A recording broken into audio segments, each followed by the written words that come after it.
পারমাণবিক কার্যক্রমে নজরদারি বিষয়ক জাতিসংঘের আন্তর্জাতিক পরমাণু শক্তি সংস্থার সঙ্গে সহযোগিতা স্থগিত করেছে ইরান।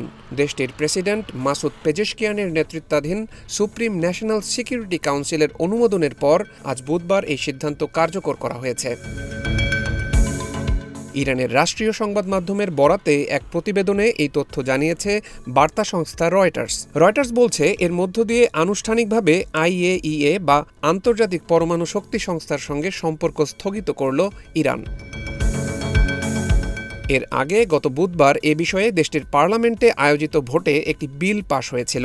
এবার প্রেসিডেন্ট তাতে স্বাক্ষর করলেন। এমন এক সময় ইরান এই সিদ্ধান্ত কার্যকর করল যখন দেশটির পরমাণু কার্যক্রম নিয়ে উদ্বেগ জানিয়েছে খোদ আমেরিকা। গত 13ই জুন ইরানে হামলা চালায় ইসরায়েল। দেশটির পরমাণু কার্যক্রম টার্গেট করে এই হামলার দাবি করে তারা। এরপর ইরান পাল্টা হামলা চালালে তাদের মধ্যে সংঘাত শুরু হয়। ইরানের পরমাণু কার্যক্রমে হামলা চালিয়ে তাতে যুক্ত হয় আমেরিকাও। 12 দিনের এই সংঘাতের পর ইসরায়েল ও ইরানের মধ্যে যুদ্ধবিরতির ঘোষণা দেন মার্কিন প্রেসিডেন্ট ডোনাল্ড ট্রাম্প। ইরানের পরমাণু কার্যক্রমে ব্যাপক ক্ষয়ক্ষতি হয়েছে বলে জানান তিনি। কিন্তু এই দাবি নাকচ করেছে ইরান।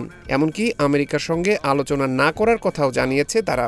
যুদ্ধবিরতির পর থেকেই ইরান বলে আসছে, আন্তর্জাতিক পরমাণু শক্তি সংস্থা বা আইএই এর সঙ্গে তারা কোনো সহযোগিতামূলক সম্পর্ক রাখবে না। এবার সেটি কার্যকর করল দেশটি।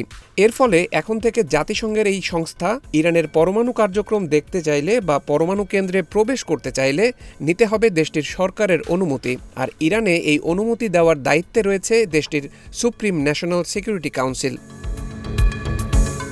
ইরানের এই সিদ্ধান্তের প্রতিক্রিয়ায় জাতিসংঘের আন্তর্জাতিক পরমাণু শক্তি সংস্থা এক বিবৃতিতে বলেছে, এই প্রতিবেদনের ব্যাপারে আমরা অবগত। ইরানের পক্ষ থেকে এ ব্যাপারে আরও আনুষ্ঠানিক তথ্যের জন্য অপেক্ষা করছে আইএইএ।